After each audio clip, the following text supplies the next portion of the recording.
Mi padre dice, pues, antes de que nos eche, nos vamos. Porque tenían buenas relaciones con el dueño de la finca y todo, igual que le pasaba. Mi padre tenía muy buenas relaciones con ellos y todo, pero dijo eso, antes de que me eche, nos vamos.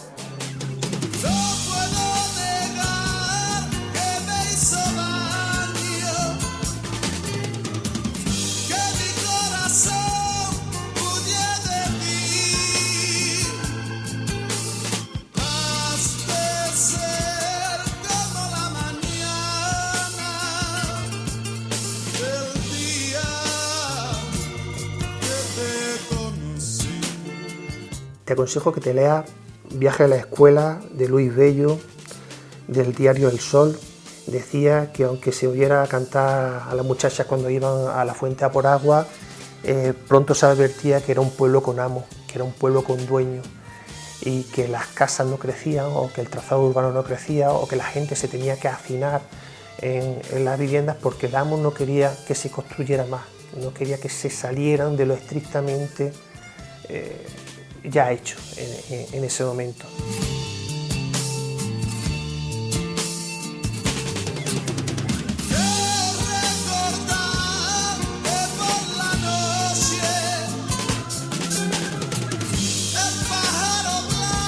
Por la parte de abajo existía el Ollón, hoy conocido como el Ollón.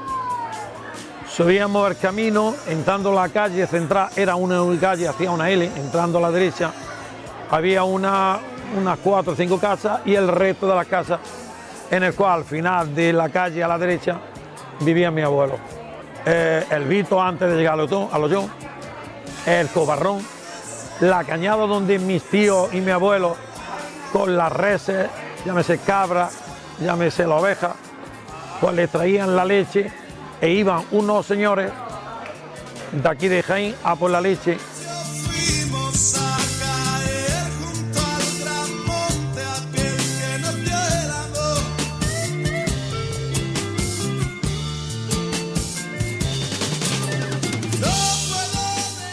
Cuando llega aproximadamente, creo recordar, en 1920, la heredera de Rafael Martínez Nieto se casa con José Rodríguez de Cueto, y que era un militar de la Guardia Civil.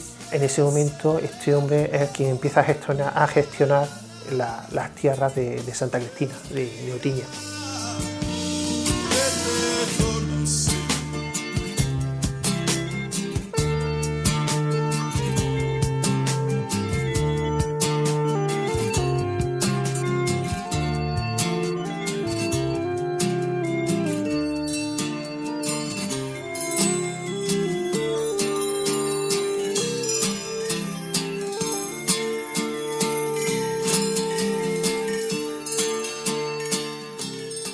Estamos hablando de 50 casas, en el casco urbano, así se podría decir, ¿no?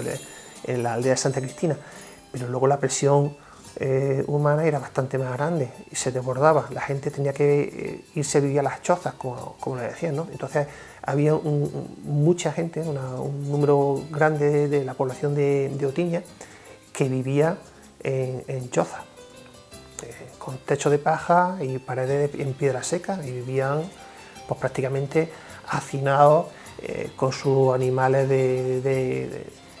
domésticos en espacios mínimos y con unas condiciones de salubridad pésimas. Como el agua que en la fuente fluye limpia y transparente es tu mirar y tu sonrisa alegre. Como el viento que al pasar levanta olas en el mar, así es tu amor, que en un instante muere. La década de los años 30, del 31 hasta el 36, vive este hombre bastante contrariado por tener unos terrenos bastante amplios, no los podía darle un uso distinto, porque tenía muchísima gente en la tierra, y ahí hay pequeños roces con la población que tiene en la aldea. Prefieren, de tener colonos, tener trabajadores, tener jornaleros. El jornalero, cuando termina, le paga su jornal, se va y ya no tiene ninguna vinculación más con el terreno. Pero el problema es que tú tienes una colonia de personas Estamos hablando de que se estima que llegó a tener hasta 350 habitantes. En el camino pude ver que no hay distancias como ayer, que mi dolor se ahogaba con el tiempo.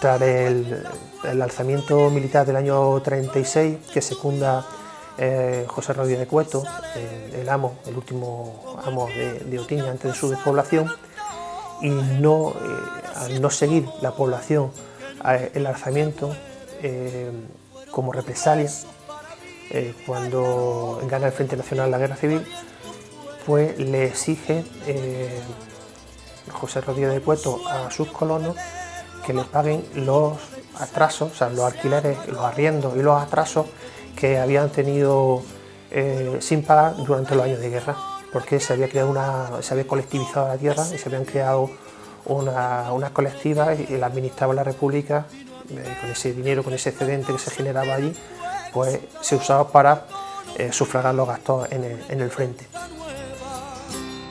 Pasando sobre mí el aire cálido de abril y caminé despacio y en silencio. En el camino pude ver que no hay distancias como ayer, que mi dolor se ahogaba con el tiempo. Sentí pasando sobre mí el aire cálido de abril y caminé despacio y en silencio. En el camino pude ver que no hay distancias como ayer, que mi dolor se ahogaba con el tiempo.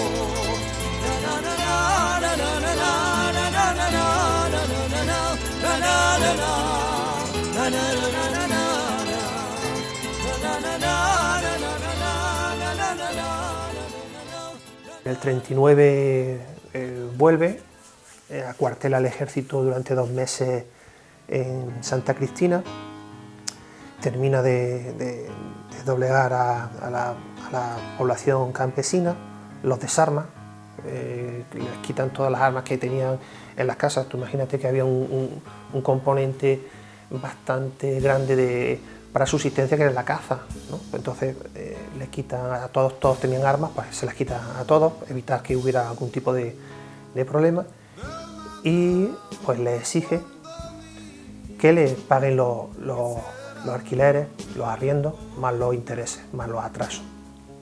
La capacidad que tenía una sociedad campesina con unos recursos tan pequeños de crear excedentes era tan baja, tan pequeña, que la expulsión de esos colonos se va escalonando a lo largo de 15 años, en función de la capacidad que tú tuvieras de devolver el dinero que te exigía el amo. Así dejabas tu casa y sabías exactamente el día en que tenías que dejar tu casa. Quiero ser como el río al despertar, que su fluido me lleve buscando al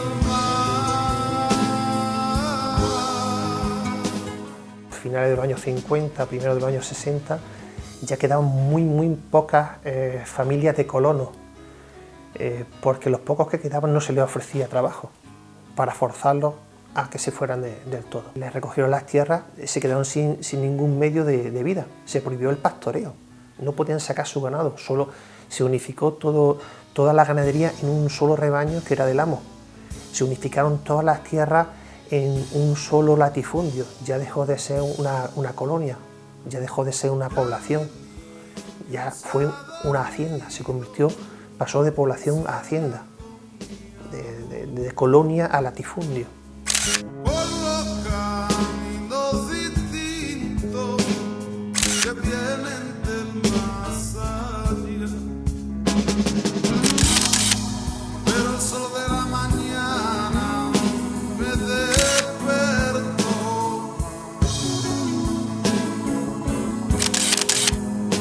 ilusión perdida de hablar de amor. Yo quiero cantarle al viento. Los antiguos colonos fueron sustituidos por un nuevo grupo humano, pero esta vez ya no eran colonos, ya eran jornaleros. Ya la vinculación que tenían con la tierra no era la tierra en sí, sino el jornal que ese día echaban. Tú salías a la lonja, ese día te contrataban, ese día trabajabas. Cuando dejaban de contratarte en 5 semanas y llegaba el hambre a tu casa, tú te tenías que ir a otro sitio a buscarte la vida.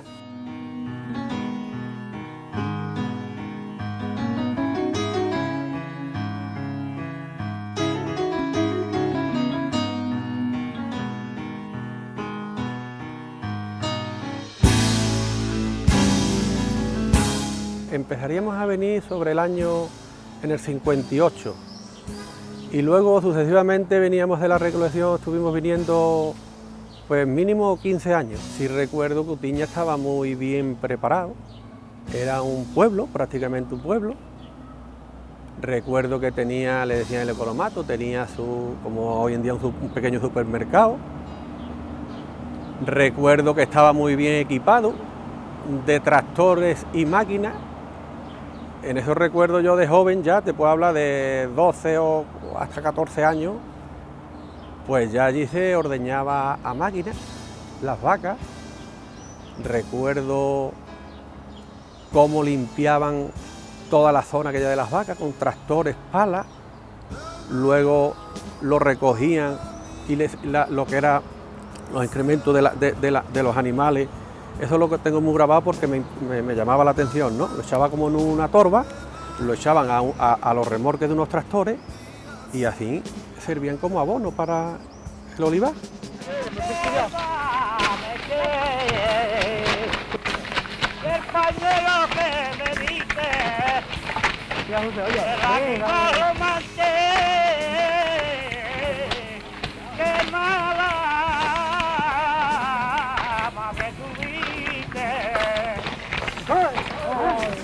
Se convirtieron las huertas que tenían los colonos en vegas para plantar alfalfa, para unas vaquerías que se montaron a la entrada de Santa Cristina, que a día de hoy los derrumbes de esas vaquerías son las que están cegando las calles públicas de Utiña. Después se pasó de la cabra a la vaca, todas las tierras de los hortelanos que estaban todo el valle de Utiña eran huertas, pues se convirtió en lo que a día de hoy ves, que son vegas que se convirtieron que se plantaron de alfalfa para la ganadería.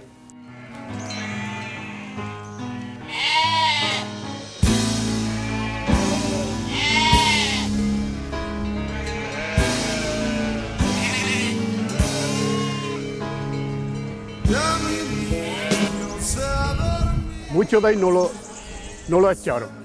Ya que se fueron yendo aquí a Jaén buscando una vida mejor, el emigrante. Dice, entonces nosotros lo que hicimos fue que nos fuimos. Mi tío este se fue, otros sí le quitaron la finca y se tuvieron que venir, pues no tenía. Y ya el resto trabajaban todos en la finca, con el propietario, unos de ganaderos, otros de hortelanos, otros con los carros, porque también había carros, otros con los bueyes para arrastrar madera, porque ahí tenía otros en la serrería.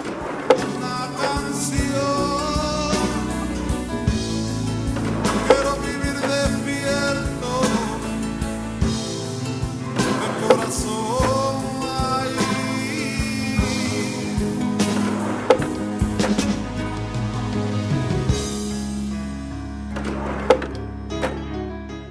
Después de la guerra, pues entonces ya cuando las cosas cambiaron, pues empezaron a quitarle puede valer la palabra, a quitarle las tierras, las tierras a los arrendatarios, que ellos fueron los que criaron todo el vergés que había, y toda la huerta y todo el arbolado y todo, que era un vergés muy bueno que había en todas las huertas esas. Pero entonces se la arrebataron, cuando vino de la guerra, se la arrebataron a a los colonos, lo que hicieron fue pasar mi abuelo mismo, que ya no vivía, que ya había muerto, pero un tío mío lo trasladaron a otra puerta que hay más para arriba, que se llama la Vega Harta. Hace del puente para abajo, está el puente que va para la cañada de la Zadilla, para abajo, llaman la Vega de abajo, y luego de allí para arriba son las Vegas Hartas. Entonces mi tío, que estaba ahí, entre él y otros más, los trasladaron a las Vegas Hartas para que perdieran la propiedad. Al cambiarlos de finca, pues ya perdían todos los derechos que tenían de sus antepasados, perdieron todos sus derechos. Se fueron yendo porque se iba uno y luego ya sería el efecto llamada, no sé, porque pues yo qué sé cómo sería, pues vente para acá, pues yo qué sé, ¿qué haces ahí en el pueblo? Que aquí mira que bien se vive, que tal.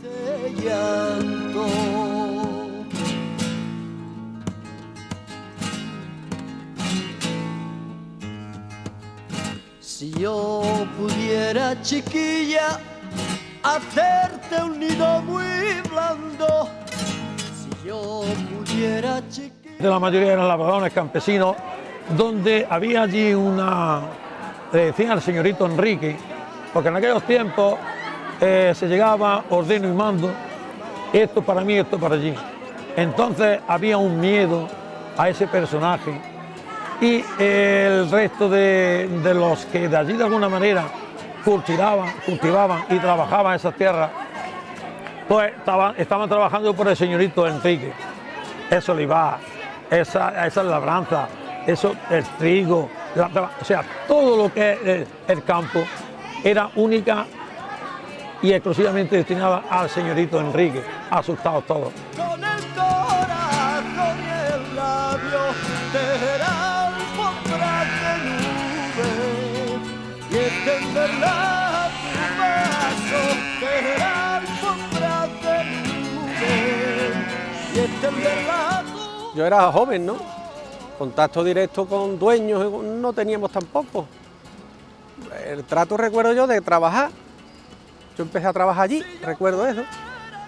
Yo empecé a trabajar quitándole limpiando las aceitunas, y porque era el hijo del manijero y le permitía ciertas cosillas, ¿no? Por ejemplo, mis hermanas menores y yo, de trabajar en algunas cosillas, quitándole la hoja y los tallos a las aceitunas en la criba. Y recuerdo yo, porque pagaban semanalmente en un sobre por familia y los componentes de la familia, ¿no? Con su nombre todo muy bien detallado. Que eso lo recuerdo yo ahora, digo, mira lo bien que lo llevaban, ¿no? Y yo empecé a ganar, creo que 21 duros al día. O eran 17 o eran 21 duros. Porque jamás te ofendieran las espigas ni los cardos, y hacer guirnaldas de estrellas y luceros engarzados.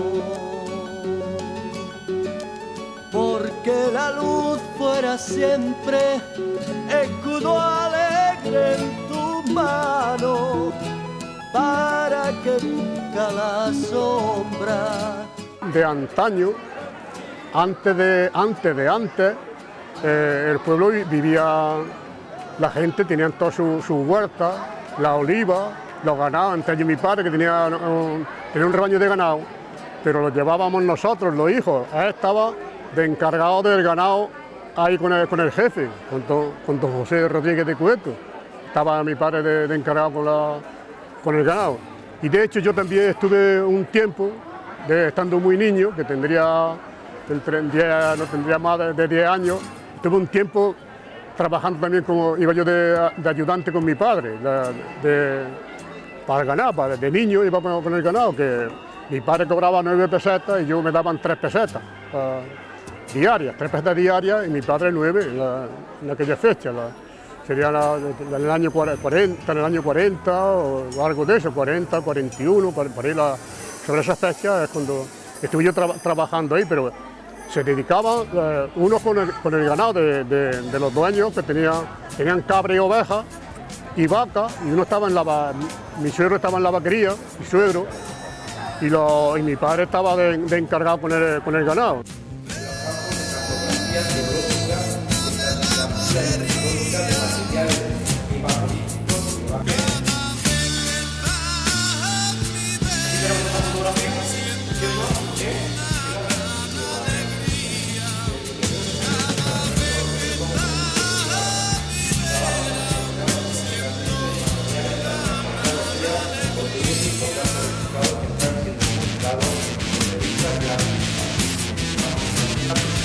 Pasar una pequeña presentación para ilustrar un poco lo que dicen, imaginaros cómo lo ves de esta manera.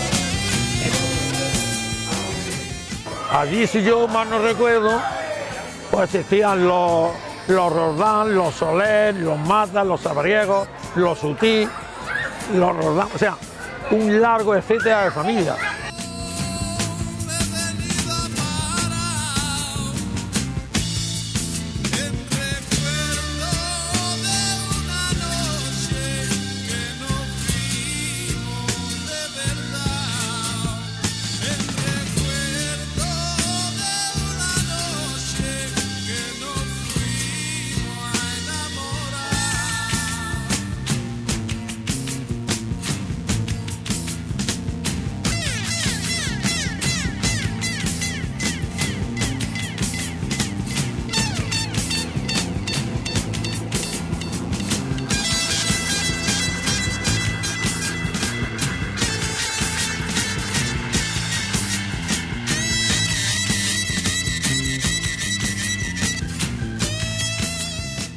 Tenían la huerta, tenían la oliva, tenían el ganado y de eso vivían. Unos tenían vacas, otros tenían cabras, otros tenían ovejas, y vivían de eso, de la ganadería.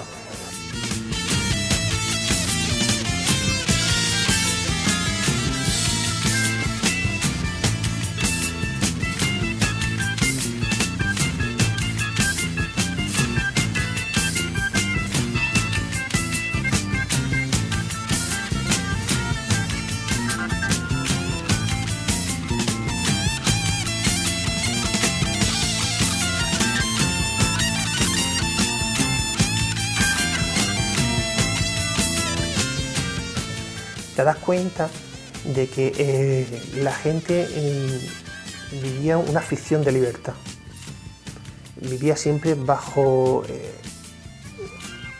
el control de una élite, que sí, que eran los amos, que eran los dueños, que eran a los que tú tenías que pagar, pero eran los que decidían absolutamente todos los aspectos de la vida ordinaria de una población. Pues entonces, eso es nada que tú rascas un poquito, pues empiezan esos malos recuerdos. Muchas veces no es muy agradable que te lo forzar a la gente que te los cuente, pero cuando te los cuentan ves la angustia.